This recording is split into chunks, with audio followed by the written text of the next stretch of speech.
Hey friends, welcome back to the channel. In this video, we will talk about what prevents teams from collaborating.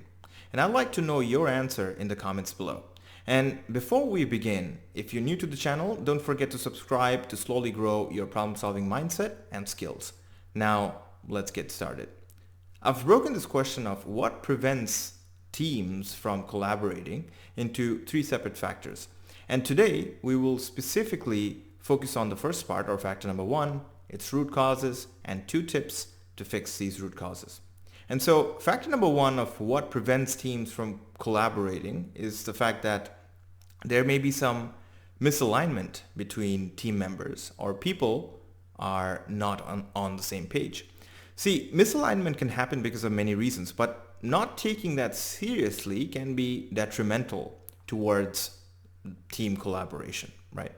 And to understand this better, let's dive into the first root cause of why misalignments can happen in the first place, which is probably because of the fact that goals are probably not aligned between cross-functional teams.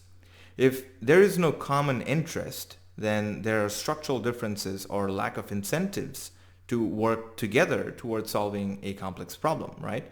But if two teams have completely different goals, then there is no motivation to achieve collective success. But to fix this root cause, the first tip that I'll share with you today is that alignment of goals can only happen when two people or two teams actually sit down and talk about their individual goals and try to find common ground. See, if a problem isn't felt by both parties, then it doesn't make sense to join forces and solve these issues together. So my tip is to find those common grounds and align your goals. Now, let's look at the second root cause of why teams may not be on the same page, which is because of the fact that there may be unclear roles of each team members. See, when an opportunity arises for different team members to collaborate, not clearly defining what role each team member will play may result in conflict or even false assumptions on who is responsible for what. If two employees assume that the other should complete a specific task, then it is very easy for the team's progress to come to a halt unless such conflicts are addressed on a timely manner.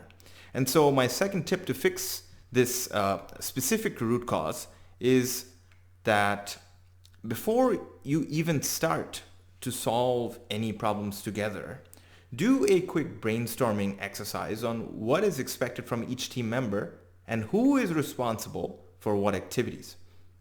This is not only something that signals clarity, but also keeps people accountable if they are responsible for very important tasks that will determine the success of joint collaboration efforts across many different teams. So clearly define what each team member will do and what their individual role is. And these are the pieces that make up the first factor. Now, in part two, we will discuss the second factor, its root causes, and two additional tips. But before we move forward, I have one question for you. What would you do to fix the root causes we just talked about? Think about it and leave a comment below. Now, consider giving this video a thumbs up and subscribing to the channel to keep rethinking your approach about more problem-solving questions. I'll see you in the next problem-solving exercise.